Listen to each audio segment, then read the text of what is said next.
I'm Eric Loy, and welcome to Loy Interviews. On this podcast, we talk with folks from the VTuber community on their channels, their talents, their stories, where they come from, and their plans for the future. I'd like to welcome Rekujira. Hi. Hey, how's it going? I'm doing great. Thanks for coming on. Please introduce yourself to everybody.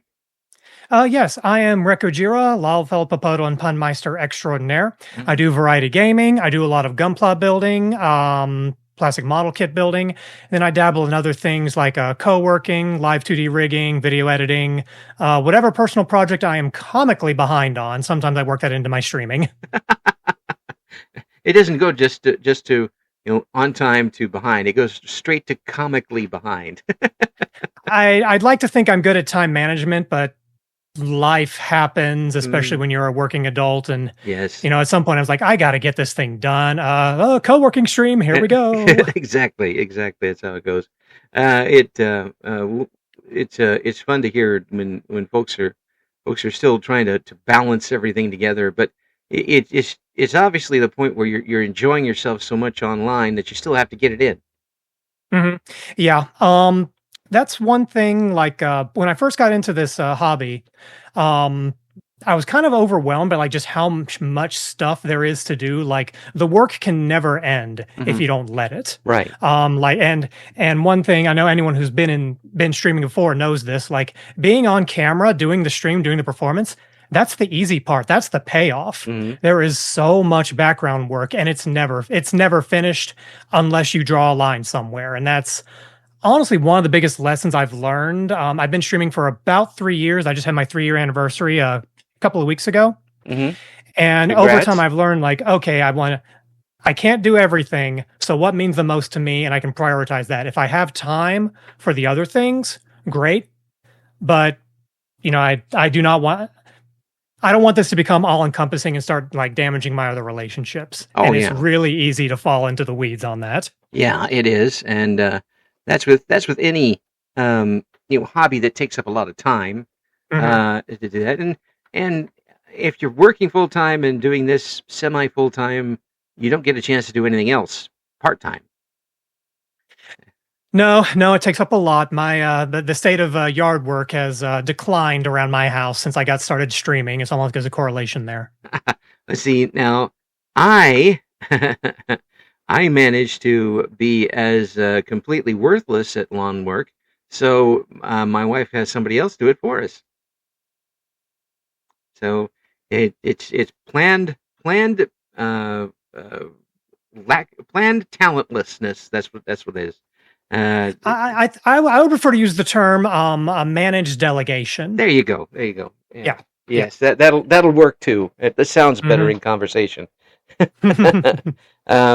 But my wife has a lot of things, but she doesn't have a whole lot of concentration when it comes to things. So when she does something, it'll go for about a week and a half, and then she's on to something else. I started mine in 2024. Here we are, still going. Not going to stop anytime soon. Were you someone who wanted to be an entertainer when you started doing this? So it just seemed so. I guess the topic of how did I get into this? And honestly, like I always enjoy kind of a technical challenge. My actual meat space day job is I'm a technical artist at a virtual reality company, and that's kind of a nebulous term. That's like you make everything work. So my area of focus is character rigging and setup. So I don't make the character models. I take what the artist sends in and I adapt it to work with our systems, our animation systems, facial performance systems, all that jazz. And so I just said facial performance system. There's a lot of overlap there with VTubing. Right. And so when I first started getting introduced to this hobby through some friends of mine, that's kind of what really drew me in. Just learning these new programs, learning how all these things, interface together. And it was all a big challenge. And I just love tinkering with this stuff endlessly. Oh, man. That's sort of how I got into it. I mean, you can endlessly mess with this stuff. There are people innovating all the time. with what they're able to do with models and such. The best model artists I know of make it look easy. Yeah. It is not easy. Yeah. We hate them. Oh, with respect. yeah, no, okay, yeah, no, I understand. No, I mean, when I first started off, like, was I trying to be an entertainer? I mean, that's part of the media, absolutely. Mm-hmm. But honestly, what kind of really got me solidified into the hobby is, I was kind of in a kind of a bored place, being a working adult. Tell me if this sounds familiar. You have a hard day at work. Maybe it's not going poorly. Maybe it wasn't a bad day, but it was just mentally draining. And it's like, okay, I'm done with work. I've had my dinner. Kitchen's cleaned up. What am I going to do? You are so spoiled for choice. Like, we're in a golden age of entertainment and television, but then you just end up like scrolling for something to watch, not actually watching anything. Right. You look at your game shelf, your Steam library is like, oh, I have so many things to play, but you're so inundated with choices, the choice paralysis. You just end up scrolling on your phone all evening. Is that something that's ever happened to you? Yes. There was a Devo song about that called "Freedom of Choice." It actually was. It said, "Freedom of choice is what you got. Freedom from choice is what you want." Yeah. And what I was kind of finding was I was kind of treating like playing video games and whatnot, like treating it almost like a chore list. It was like, okay, I want to finish this so I can move on to this, then I can move on to this, then I can move on to this. And that just wasn't really that fun anymore. Yeah. And so as I got more involved in streaming, I was like, wait a minute, what if I use this to, one will never clear their Steam backlog, and anyone who claimed otherwise is a liar. But I can at least be like, oh, okay, I've had this game in my library for years and years and years. I've been meaning to play it. I'm going to dedicate X number of hours a week to, this is when I do my backlog. Mm-hmm. This is when I finally, catch up on that thing I've been meaning to play, or this thing I've been meaning to work on. And it's been a really good way to actually whittle away at that. I can name a bunch of, there's a bunch of games that I always meant to play but didn't make the time for until streaming. And I'm so glad that I had that built-in time for, I'm going to spend this time to do something for myself with the purpose of enjoying it. I'm going to slow down, actually analyze what I'm doing, look at some of the design choices they're making, maybe apply some of my limited professional knowledge. Is like, oh, they arrange things this way. They're doing this with the lighting and the interaction models and all that. Yeah. And like really take my time to experience it versus just, check it off the list onto the next. Yeah. I mean, when you have that type of curiosity and to do this sort of thing, it makes almost everything more fun and interesting. Where it doesn't become a rote A to B to C to D. It's just like A, you take a different road to B, you take a different road to C, that type of thing, and you get to have fun along the way. Yeah. Yeah. So it's been a way to like reconnect with one of my favorite hobbies. I've been playing games since I was a kid. Yeah, and just it's been a really good way to reconnect with that, and also try a whole bunch of stuff that I just never would have made the time for left my own devices, and I am so glad that I did. That's really cool. It's people always have different reasons and ways to get into it, and the ability to recapture some things that's kind of been missing from your life in a way is one really good reason. And another reason is to like just get out there and do things, and you kind of combine both of them at once. You get a chance to kind of expand your world a little bit, plus kind of recapture some fun times. Yeah, definitely. I've met so many fascinating people through this hobby. Made some really good friendships. I have a few groups of people that we do collabs on a semi-regular basis. We will always miss the days of like late high school or college where it's like you call up your friend. Yes, point of reference, call your friend on the phone. And it's like, hey, come over in 20 minutes and let's play Mario Kart Wii or whatnot, and bam, they're there. Yeah. That just doesn't happen once you're out of college. No. But at the very least, actually, and here's another way to phrase it. Like, it kind of sucks that as a working adult, you have to schedule your fun time. Oh, yes. But at least by scheduling it, you make sure it happens. Yeah. But you also get this feeling of it becomes almost a job at that point. Mm-hmm. And sometimes you kind of lose your place with it. But when it does become that, that's time to step back a little bit, isn't it? Yeah. Yeah, there definitely been a couple of points where like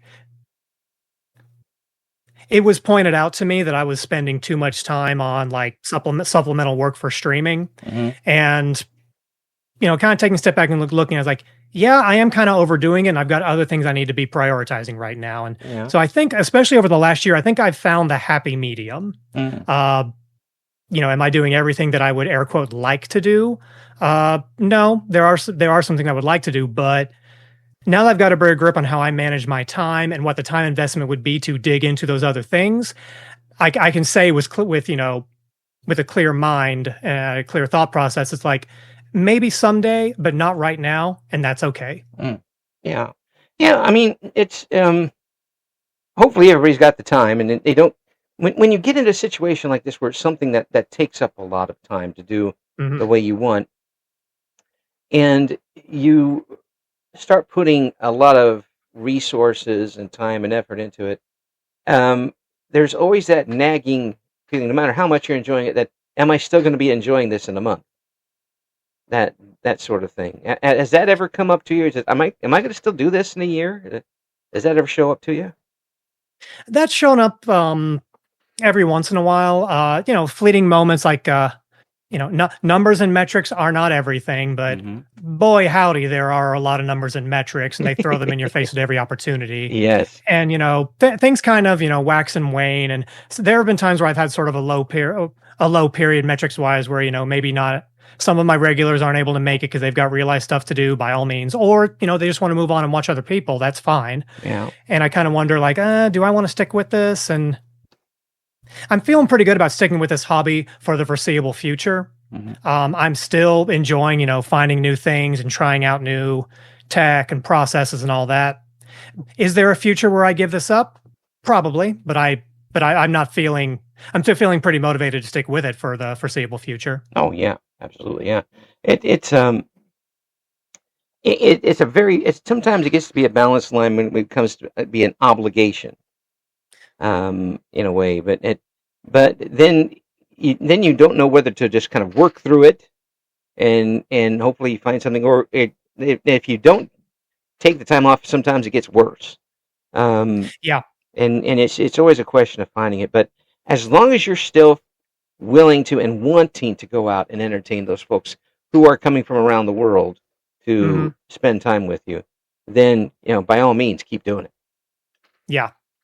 And that's one, you mentioned, folks from all over the world. That's one thing that really surprised me as I was getting into this more. I mean, global, connected, World Wide Web, all that. But just to actually realize like, oh, wait, I have like very few of my regulars are from my time zone. Some of my most, frequent viewers are, I'll be streaming and I think, oh, like, I happen to know, based on what you've told me, that it is way late at night where you are right now. First question, what are you doing still up? Second, good to see you. Thank you for coming by. Scold them and then shake their hand at the same time. Well, yeah, that's where you got two hands. Shake with one, wag the finger with the other. Yes. But where do I hold the club? I mean, it's also kind of a skill on its own to be able to draw people in and keep them. It is very so much a personality-driven type of thing, and you've kind of given your avatar a personality where it is very, very inviting and kind of the join-in type of situation, haven't you? I certainly try to. My avatar is very loosely based on my Final Fantasy XIV character. The character is from a race called a Lalafell, which is a very like short-statured, not exactly hobbit or halfling, but similar size. And if you're just a little guy, either don't take yourself seriously or take yourself extremely seriously, and that becomes the joke. Yes. I try more for the former than the latter. I try to not overdo it, but just even for all my life, I tend to err towards just slightly self-deprecating humor. And I feel like that's kind of served me well. My favorite, I don't know if I would call it signature, but my favorite gimmick that I've done on my stream is I love using throwable objects. Oh, yes. And one running gag in the Final Fantasy community is that the Lalafels are potato people because they're small and round. Yes. And so, okay, well, once I was able to activate throwables on my stream, what's the first thing I put in? Throw a potato at my face. I was wondering why the potato was in the logo.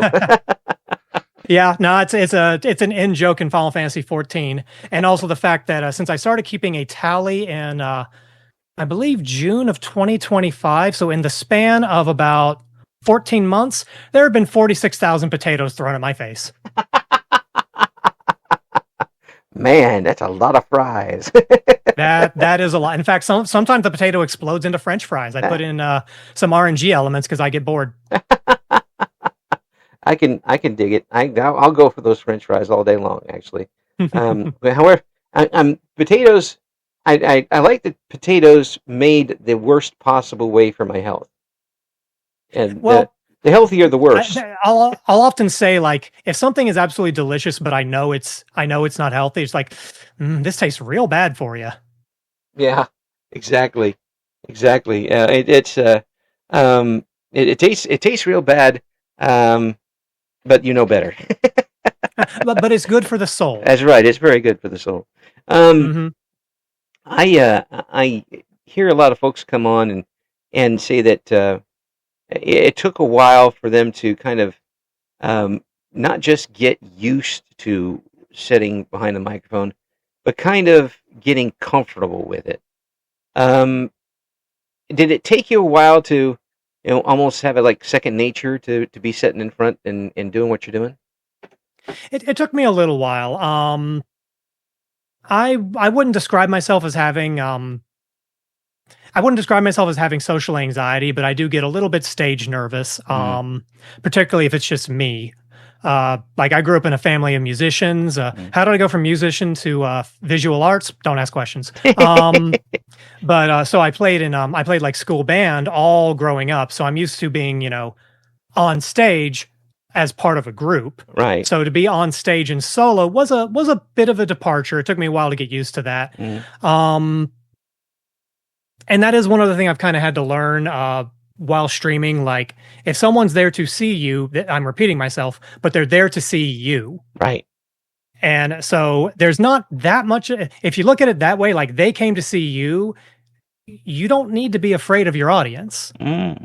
And also like, before I got into streaming, I knew about streamers, either, Facecam or VTuber or whatnot. Right. And I didn't get it. I didn't quite see the appeal because with my dumb brain, I'm thinking, why would I spend hours watching someone play a video game when I could play the video game? Right.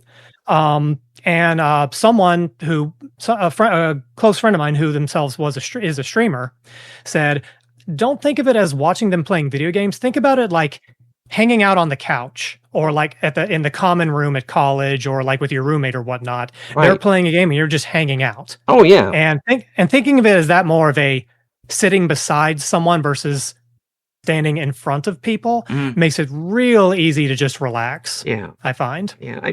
When I was doing the radio, especially when I first got started, I always tried to remember that I was being a guest in somebody's couch or somebody's home or somebody's car or whoever was listening to me. They're inviting me in. So I'm just sitting with them and we're just talking.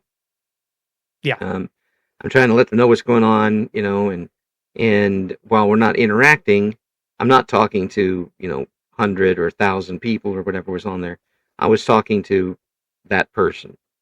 It took a lot of the nerves away at the time. It didn't take any away when I was standing in front of 100 people. That was different. It took a whole new set of muscles.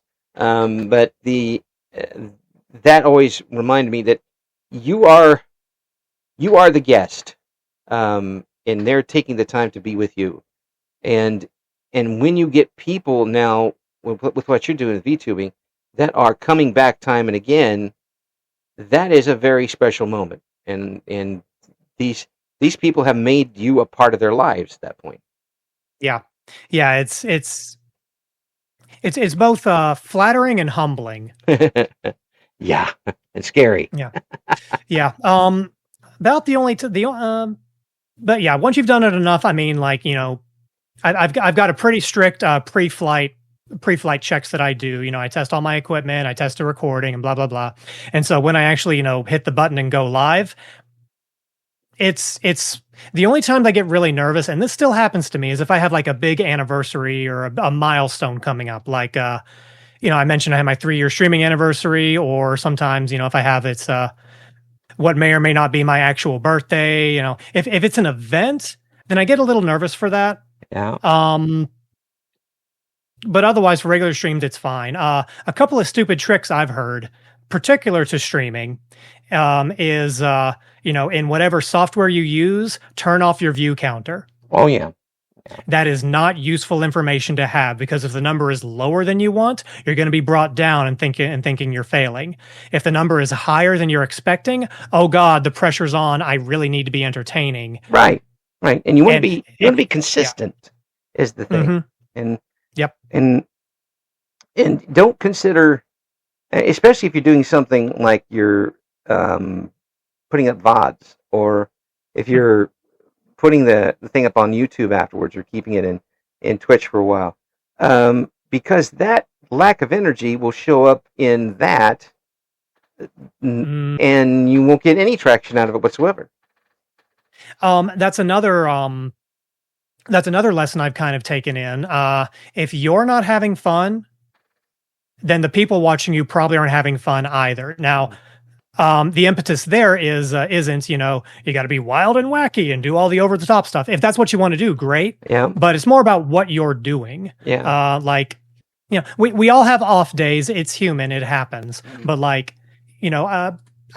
mentioned before, I try to use streaming to work through my backlog. If I'm not enjoying a game, if I'm not having fun playing it, or at least I have nothing interesting to say or do in response to it, like games that are glitchy and bad can be hilarious. That can be quality content right there. Oh yeah. But if you're bored, they're bored. Oh, absolutely. Yeah. It'll show so it's right really away. important to find. I'm sorry. Go ahead. No, it'll show up right away, and they'll know it. Yeah. Actually, I was mentioning, my character is based on Final Fantasy 14. When I started streaming Final Fantasy, or when I started VTubing, I started by doing team raids on Final Fantasy 14. That was sort of how I got my feet wet, because I was already doing that with some friends a couple of times a week. And so it kind of just seemed like a natural way to kind of get it started streaming with that time slot already accounted for. And I love Final Fantasy 14. It's one of my favorite games. I've been playing it for almost nonstop for 10 or 11 years now. Yeah. But I was kind of getting burnt out on the game. Nothing wrong with the game. It's just that I've been playing it for so long. I ran out of stuff that I wanted to do. And it was pointed out to me by one of my most regular viewers. The guy gives me real honest feedback. Is yeah, I saw you were playing Final Fantasy 14. I could tell you were not having fun. And he didn't mean that as an insult. He meant that as honest criticism. Yeah. And once I heard that, I realized okay, at least for now, I don't need to be streaming this. And I actually took a break from the game for the better part of a year, just canceled my subscription. Mm-hmm. And recently I got back into it. I activated it again a couple of months ago, and I just started streaming again, and I was having fun again. I just needed a break from the game. I'd kind of just burned myself out on it. Right. Yeah, it just happens, and that's just a natural way of things. I hear people who do one game over and over and over and over again, and I admire their dedication to it, and maybe they're just enjoying themselves all the time, but I can't imagine how easy it is to keep an audience going for that long with the same game. I mean, at that point, I would wonder, and again, this is not a criticism, but are people showing up for you, or people showing up for the game? There is no wrong answer, nor is there a wrong response. No. Particularly, I keep harping on Final Fantasy 14 because it's one of my biggest influences. There's a whole, I don't know if I would call it a cottage industry, but all sorts of people who scour streams of Final Fantasy 14 because they like watching people playing the story for the first time, reacting to key moments. That's interesting. Yeah, I didn't even think of something like that, but yeah, I could see it. Yeah. Yeah, and if, I mean, anyone who's played Final Fantasy 14 knows it goes places. Yes. What's the term I heard people use? I think they called it like plot vampires or something. Like someone's having this crazy emotional reaction to this absolute earth-shattering emotional moment, and you're just enjoying their reaction. You're taking in the energy that they're giving off. It's like, you're living it. You're reliving it vicariously. That's exactly what it is. Another game that did that was the Doki Doki Literature Club. Oh my gosh. Yeah. Okay. I did not stream that game. Yes. I played that well before I started streaming. Yes. So I've played a lot of video games over the years, and I'm not going to say like I'm immune to like plot, emotional impact or whatnot. Yeah. I'm not going to spoil it, but right. when you sort of have the big wham moment in Doki Doki Literature Club, yes, that was one of those moments that shook me to my core. Like I knew it was a horror game. I knew it was sort of like it's a wholesome little, dating sim, high school simulator. Wink. Hope nothing bad happens. Wink. And it's one thing to know that, things are going to go bad, but just the exact moment when you walk into her room. Yes. And then he did such a great job with it. Oh my gosh, yes. And I don't think I'm not sure that something like that could be recreated in another game the same way now, because that happened. And people are now if you played that game, and again, not going to spoil anything, but if somebody tries to do that in another game, you're like, oh, there it is again. It's not going to have quite the same punch. And there are a couple later scenes too that have some punch. That will get you too. But again, people would tune in to see where they are in that game and say, okay, they're about ready to get there. Yep. Yeah. And I see I'm seeing it. That makes a lot of sense. I like the vampire part. That actually brings it right. That may not be the exact it's something vampire. I don't know if it's plot vampire or like MSQ or main story quest vampire. Yeah. I don't know the full term, but there's definitely vampirism involved. Oh, I can see it. It's a good term for it. It definitely is. And to your question, like how could why would someone enjoy watching someone stream the same game over and over and over again? I can think of two answers to that. One, we've already kind of touched on, like if you're re-experiencing the story with this person, something that is very story driven, like Final Fantasy, like Doki Doki Literature Club, or like Undertale, Deltarune, and any number of games. Right. If you want to relive the story and have sort of an interaction with someone, or even just watch their reaction, there's that. And then maybe the other use case I can think of, and this is valid, is the just hanging out on the couch. Yeah. Maybe you're not actively engaged with watching them if they're not doing story stuff, like if they're playing like Dead by Daylight or League of Legends or whatnot. There's not a whole lot of story there, but you're just hanging out. Like it's background noise while you're working or doing other things. Maybe you'll shoot a couple of notes in chat or whatnot. I can see that appeal. Yeah. As long as it's a game where you can interact with the chat that way. If it's something where you're really having to concentrate, because if you don't look at all screens, you're going to die. Your character will lose. That would make it hard, because you're just kind of, you become a silent movie at that point. There's a delicate line to tread. I mentioned, when I started streaming, I was doing the raids on Final Fantasy 14. If I said this part already, I apologize. I was doing the Savage raids, which are like the hardest fights in the game. And as I was getting started streaming, that was the worst thing for me to start streaming with, because I found out I can either attend to chat and be, an entertaining streamer in training, if you will. Right. Or as a healer, I can keep my party alive. I cannot do both. So I found that out. You tend to get screamed at. Healer! Yeah, my raid group was very, very patient. It's commonly accepted that, every session, everybody's going to wipe the raid once. Everybody gets one. It's fine. You get back to it. Yeah. But I may have had more than one kill to my name, and it wasn't the boss. Where are you? You meant, and another way to phrase it is like, there's a line to be tread with whether you're gaming or doing art or what on stream, flow state. Mm-hmm. Over the past several months, I've actually found that I think what I enjoy streaming the most, all things considered, are like, I think the more specific term nowadays is boomer shooters, but like single player first person shooter games. Yeah. And I grew up playing a bunch of those, like Doom, Marathon, Unreal Tournament, the OG, right, and all that. And I've been streaming those a lot lately. And at least for my dumb brain, like that is the perfect balance, because I'm not super good at those games. So it's not like, oh, super pro level, look at this crazy achievement, whatever. No, I'm just playing it through for funsies. Oh yeah. But I can be engaged enough to be playing and enjoying the game. But I also die enough that forms natural breaks to respond to chat. It's like, hold on, chat. I'll be there in a second. I'm going to die around this corner. That's exactly that. It's like, hey, maybe I'll clear this one, maybe I won't. Oh, I died. Okay, what are we talking about? Yeah, and it's a familiar enough situation where you don't get over frustrated with dying too. And like, I died there again. We'll try this. Now, there are some games I avoid for specifically that reason. Yeah, now speedrunners are a different story. Oh wow, yeah, that's a whole kind of dark magic. Like, I get it, but I don't get it.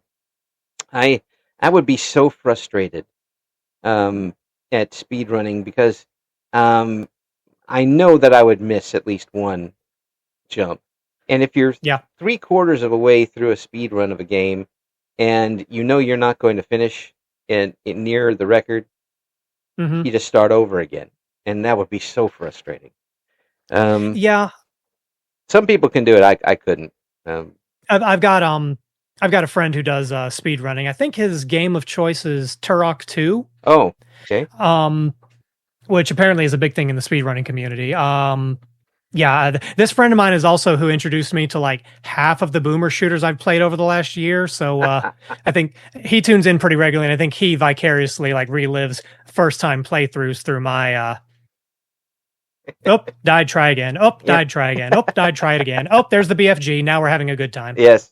And he's just laughing. Yeah, I remember that. Yep. Yeah. Yep. Or, hey, remember you have grenades? Grenades are fun. Oh, yes. Yes. I'm not used to Doom having grenades, but that's another topic. Yes. When I went through Fallout 3 for the first time, I had played 1 and 2 back in the ancient times, and I enjoyed the game, but I was having trouble with certain enemies, and I was never using grenades or mines, and I learned they're your friends. They can help you a lot. Keep them at all, especially the mines too, because I was beating some things by backing up and throwing mines in front of me. It's amazing what you can solve with heavy explosives. Yes, right. That reminds me, years and years and years ago, I played Witcher 2 for the first time. And I never played Witcher 1, but I played Witcher 2. I think I picked it up on a Steam sale. And absolutely love that game. The single hardest fight in the entire game is the literal first encounter. Because the game doesn't, that game doesn't really, I mean, I suppose it did tutorialize, but by the time you get to the very first fight, it expects you to utilize every dirty trick in the book. You have to know how to attack. You have to know how to dodge. You have to know how to use magic. You have to know how to use like potions and buffs and stuff. You have to know how to use traps. And the game expects you in every single fight to use every tool at your disposal because the odds are that stacked against you. Wow. And it's fantastic design, but boy howdy, that was some rough onboarding. Yeah, I bet. Witcher 3 was much more forgiving in that regard. Oh man, that would. It's just you get into the game, and I wonder how many people just gave it up at that point. They just they couldn't get through the fight. And they're like, this is too much for me. I'm giving up. But after that, you're like, okay, now it's a trial by fire, But after it, you know exactly what to do with these things now. So it's a different way of doing things. It's not just throwing you in the deep end of the pool. The pool is filled with gasoline and is on fire. And and then on the totally opposite end of the spectrum, you have Xenoblade Chronicles 2, which is systems upon systems upon menus upon menus. I love that game dearly, and one of my favorite things about that game is there are tutorials all the way to the literal door going to the literal final boss. They throw a tutorial at you right as you go in to fight the final boss. It's like, this game is so extra, and I love it. This is how you can win now. Don't get mad. You can do this. We've been trying to egg you on with the power of friendship. Now it's a mechanic. Yes. And now it's the blowy up thingy. Just put it right there and you'll win. Yep. Oh man. One of the games that I really was into back from the old Commodore 64 game period up to my E-Machine period was the Might and Magic series. I know of that series. I don't think I've ever really played it. Yeah, not the Heroes of Might and Magic series, which is done by the same people, but the Might and Magic. It's dungeon crawling and it's it's RPG stuff. Very similar to Dungeons and Dragons and how it gets stuff done with some space. I'm familiar with the franchise, even though I haven't played it. And when I was playing on the Commodore, we didn't have the internet to fall back on.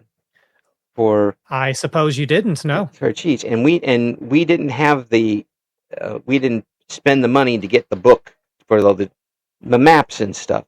So in game 1, which was very much mostly a chart and text game, I had to go and buy a bunch of graph paper and literally graph every part of these maps in order to find finally the place where I could go win the freaking game. I had a not dissimilar experience with an old Westwood Studios, I believe it was. They had a point and click adventure game called The Legend of Kyrandia. And there's one portion of the game where you're trying to go through this maze in a cave. And it's not exactly a torch, but you have a torch. And if you go, and every time you change screens, the torch gets a little bit dimmer. You have X number of charges, again, using shorthand here, before, if the torch goes out completely, then, the screen goes completely black, but you just see these little orange and gold eyes just open up and unseen horrors devour you. Me and a friend who both like the game series, we spent an afternoon doing exactly what you said. We had graph paper. Yep. We mapped out the entire freaking cave and found, okay, if you take this exact route, you can recharge your torch and get through there and not get eaten by Lord only knows what. Right. Yeah. It was the only way to do it at the time because we didn't have the map book. And by the time I finally found the final boss, I was level 650. Oh, wow. Yeah, it was like one hit and they were dead. A little, off-putting, but I finally won and they put up a final score in those games. It was like off the board because I'd done everything a billion times. And we finally got the map book, and I was mapping things that weren't in the map book. I was going through walls and finding, secret passages and things, and I'm like, I should sell this, but, it was a little late for that. Because by that time, number 3 was already out. And I didn't get the computer with. But we kind of lose that now, I think. I don't know if anybody is actually mapping things anymore. They're relying on the game. I feel like what's more common these days, rather than drawing out the map, is like, little video clips or shorts to be like, here's the direct route you need to take. They don't fill in any of the ancillary stuff. Or, here's where to find this one item. Like, yeah, I think to your point, I don't really see big maps that cover the entire span anymore. Yeah. But also that kind of level design, that you can just grid things out, that's kind of fallen out of fashion with like these multi-level, multi-story 3D environments. And right. whatnot. It was a different time, and yeah, I agree. I think there's something lost by not having that anymore. Yeah, when I look at the game, indies still dabble in that, but like by and large, I understand what you mean. Yeah, when I look at a game like Subnautica, I would think it would help, but you don't really have the space by space by space type of movement that you did in those games. You have to, because then it basically was moving on a grid, space by space, and Subnautica isn't that way. It's very smooth from one transition to the other. Mm-hmm. So I'm saying is everything's too darn hard for an old man. Well, I mean, more so than just difficulty. What daunts me about so many games these days is like, I feel like, well, I could yell about the game industry a lot. I have nothing new or novel to say, but a whole lot of things you've heard before. Yeah. But like, I find myself really getting tired of air quote big games. Yeah. That just have a lot of the same kinds of content. Yeah. Not even just copy pasted. Like, I find myself really enjoying smaller experiences that are like, I'm just going to throw out a number, like 15 to 25 hours is kind of the sweet spot. You know, it doesn't overwhelm it does not overstay its welcome. It's got something new to show you. Then it kind of builds them another layer. Right. Okay. Now that you've got the whole symphony assembled, here's a good chunk of gameplay using all the systems.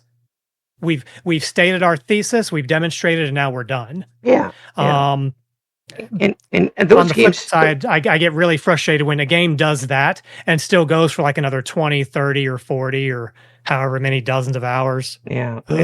Well, you know, those games too tend to be your independent games that don't have so many filters they have to pass through. Don't have to hit all the corporate buttons. I'm glad you said that. Yeah, I forgot to say, like, I'm particularly enjoying like, you know, smaller indie type games that don't have these infinite ungodly budgets and understand that more for the sake of more is not better. Right. Unless it's money, but that's a different thing. Yeah. But really, if it has just the right, it rounds itself off to an end. And even if you've got multi-endings, which I'd rather like to have multi-endings than not, when you're done, you're done. Yeah. You can go back and do things, but you know, you've got the finish, and you don't have to mess with it at that point. But then you have the games that add on afterwards, bring on new sections of the game. Fallout did that. Some of the gotcha games are doing that now. Do you think that's good? Final Fantasy 14 is doing that. Yeah. Do you think that's good or bad for the game?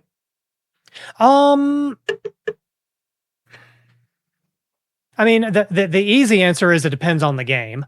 I think so long as like the new content has something new to say or show, I think it's totally fine to keep things going. Like Final Fantasy has had an ongoing story. An expansion ago, they completed the story arc that they were building towards. There are still some loose ends and other aspects of the game where they haven't explored, and that's what they're doing now. Yeah. And I think that's fine. I can't speak for the gotcha games because I've never really gotten into those.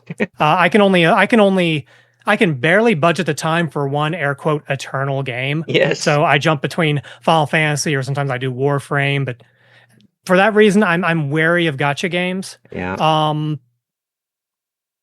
Yeah, at least for me, what I would enjoy, like if they have a new angle of the story that's not just maybe there's a plot thread they kind of intentionally left open, or I'm stumbling over my words. Again, by and large, I think it's good so long as they have something to say. Yeah, and it's just adding on sake. Yeah. Unless what they want to do is add another level pack. I mean, like, you know, the classic Doom. I've mentioned Doom a few times, you know. By and large, a lot of the Doom expansions are just additional map packs with maybe a couple of new weapons and a couple of new enemies, and that's fine. If that's what you want to do, that's fine. Right. But, you know, I'm kind of with you. I generally enjoy being able to complete a game. Yeah. And then, you know, complete it, be satisfied. Okay, this is a natural stopping point. This is the end of the arc, or this is the end of like, okay, now all these systems are in place and it's enjoyable in Symphony. I have played the Symphony. I'm ready to move on. Yeah, exactly. Exactly. Now, I can understand it from the developer's standpoint, the major developers, Oh my gosh, yes. because if you get a situation, and I look back to the game I really liked, the Might and Magic series, they would change it just a little bit from game to game. They wouldn't have the same engine all the time.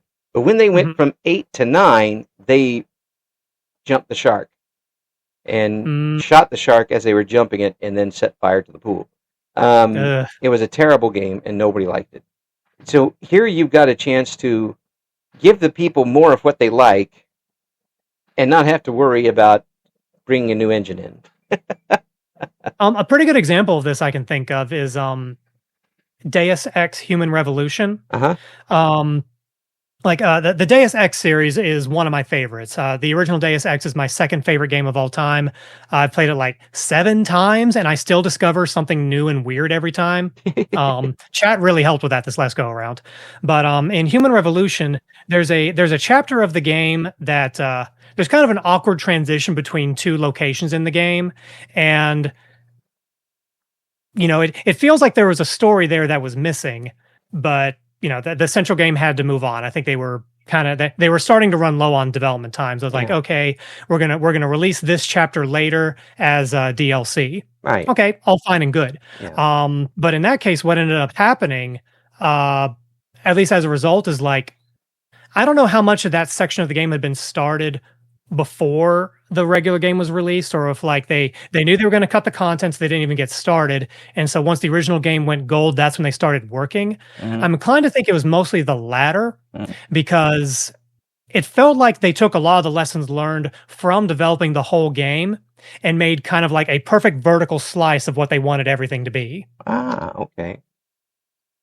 Well, I mean, it's one way to do it, but I think a lot of that came in when you had the No Man's Sky game come up, where it was so wonderful to look at, but there wasn't much of a game there, and it met with such bad reviews afterwards, and then they built the game into it.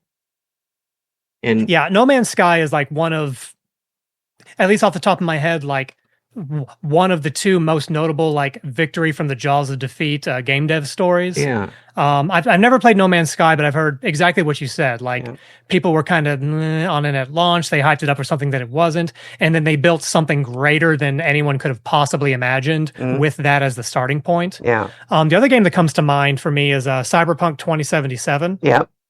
Which has a famously turbulent launch, but like playing it through is like, this game needed about 1 more year in the oven, which for a big AAA production is a big ask, because development is expensive.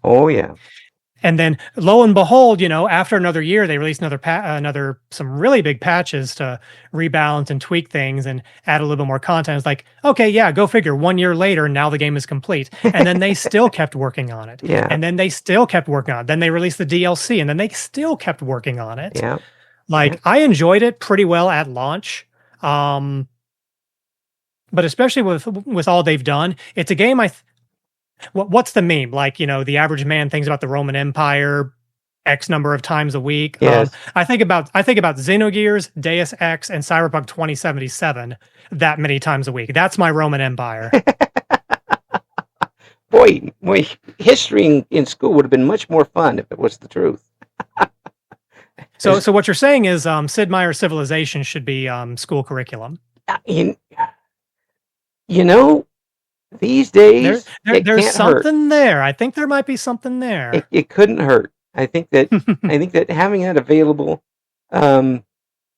without the more mature elements of it, possibly, could be educational in a way. If people, I say this unironically, they're like, maybe not a class, maybe it wouldn't be the focus of the class, but it would be a way to get students to engage in history in a way that they wouldn't think to necessarily. Oh yeah. And I mean, when you get into a game like that, you start learning just by osmosis. I mean, it's like the Fallout games that I mentioned. I don't know anything about guns.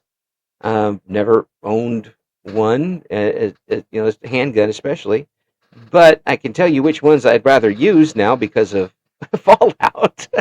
Now, this one does so much more damage than this one. This one, I know which ammo to use for what, and that was by osmosis. I had to learn to do it, and for games that especially like Civilization that bring in actual history as part of it, I think that would be really good. Like narrative informs the mechanics and vice versa. Yeah. We used to have these games from Avalon Hill that were bookcase games about World War I, World War II, and they were wonderful to look at, impossible to play, because by the time you got it set up, it was 8 hours later, and you had to put it back away again. Yeah, there are some tabletop games I would like to play more, but that's exactly my dilemma. Yeah, like the setup and teardown time involved is as long as the session. Yeah, and if you have a cat, it's not going to work. Oh my gosh. I feel like you need to have a house rule that like the cat is the ultimate adjudicator. Yes. Whatever the cat does is legal. That's the game state now. But I was about ready to take Hamburg. The cat took Hamburg. Okay. I can has hamburger. Yes. No, but you can has Hamburg. I'll head to Berlin. Thank you very much. Is there something that you really wanted to do this year on your streams that you haven't been able to do yet?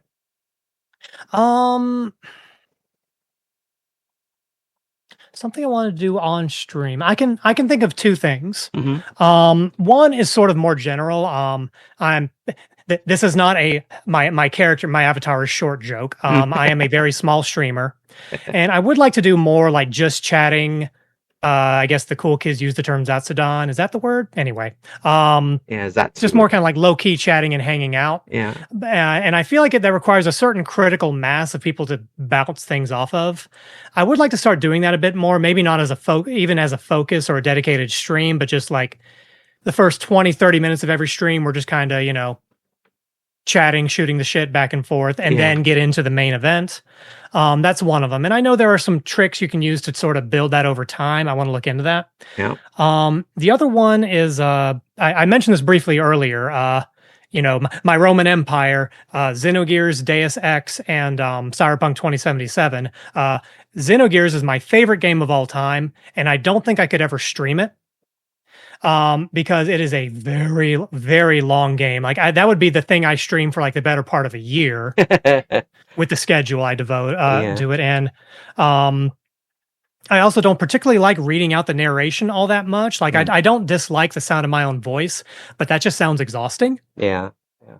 By the way, it is a great voice for this, by the way. Oh, well, thank you. Yeah. I will say that is one thing I've growing up, I kind of hated the sound of my voice. As a young boy, I had something of a higher pitch to my voice, and kids are relentless. Of course, kids are relentless. So I would not say I was bullied with a capital B, but it was something I was teased and insecure about. Yeah. And one thing I had to learn to get over real quick with streaming is, I go over my own VODs. I'd listen through to see how my performance was, or cut up segments to use in the clip. Right. And I got over dislike of my voice real fast. Yeah, you better. Well, I mean, it's a matter of necessity. It's either that or you just take psychological damage all the time. What's the line from the Men in Black movie? You get used to it, or you have a psychotic episode. That's right, exactly. One of the two. But you don't want to get used to having the psychotic episodes. Don't get used to that. I try not to. Yes. Sometimes it calls for that, but not in something like this.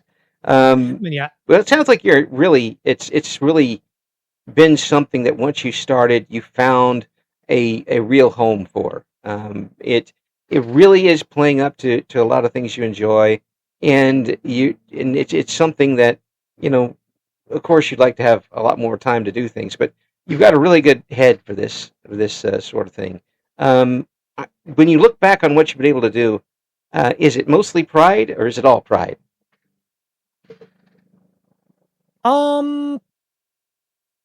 Mostly pride or all pride? Not a loaded question at all. Yeah.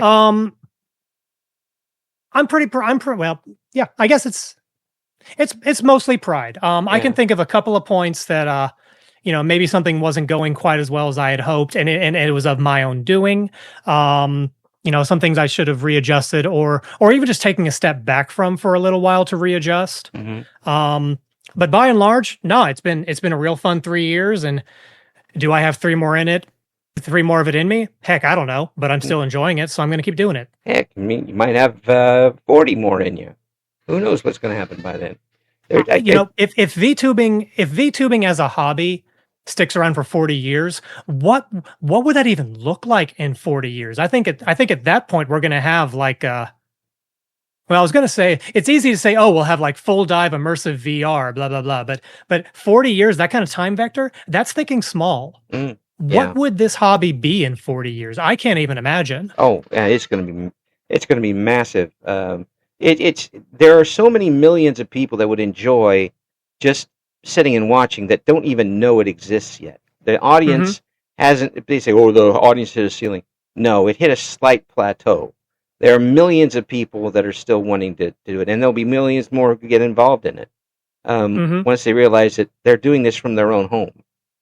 Like there's a lot of tech setup, but as far as media productions go, like this is a very inexpensive way to do a production. I mean, well, to flip it another round, it's expensive as you want it to be. Exactly. And if you don't want it to be expensive, there are plenty of avenues for that. I think it's nothing short of a freaking miracle that so many of the programs that people use for this, like, I'm just rattling off a few, like OBS, VTube Studio, Steam, Twitch as an infrastructure. Like, yeah, we all joke like, oh, haha, scuff happens. It's a miracle that things work as well as they do. It's really fantastic. Yeah, and I can tell you from the actual broadcast end of business, there's a lot of worse things that can happen on a broadcast, radio broadcast. Yep. And when you've got a network and no signal, that's a problem. That still wake me up at night. Phrasing it that way kind of made me think about something else, like, the whole notion of when you got started streaming, were you nervous or whatever? Like, just like this hobby can be as expensive or as involved as you want it to be, the stakes are only as high as you want it to be. True. We all have moments where we're anxious or freaking out over something not working, but like, oh, my internet service cut out in the middle of the stream, knock on wood or particle board. Yes. Okay, that's annoying and that's bad, but really, what's the harm here? Oh, darn, I had to cancel stream early. Yeah. They'll be back. Yeah. They'll be back next time, and people understand. Like, people, I like having my production be a well-oiled machine where everything just magically works. Imagine I'm doing jazz hands because I'm doing jazz hands right now. But stuff's going to break and you adjust. It's fine. People are there. Okay, another quote from a friend of mine, and this is something I've really been trying to internalize as I decide, oh, what do I want to do on stream? Not everyone is there to watch video games make beep boop noises. Yeah. People are there to see you. Mm-hmm. Exactly. And that is both exhilarating and a little terrifying. Yes. Yep. Take that terrify and put it into action and use it to butter your bread, make things better with it. And I think you've got this all in aces. I think you're going to be enjoying yourself for a long, long time, and people are going to be enjoying it with you. We've got all of the links we've been able to find in the description for this video. And Reku, thank you so much for being on. Thank you. Thank you so much for having me. It's been a pleasure. Thank you for listening to Eric Loy Interviews. Join us again next time when we talk to another member of the always interesting VTuber community.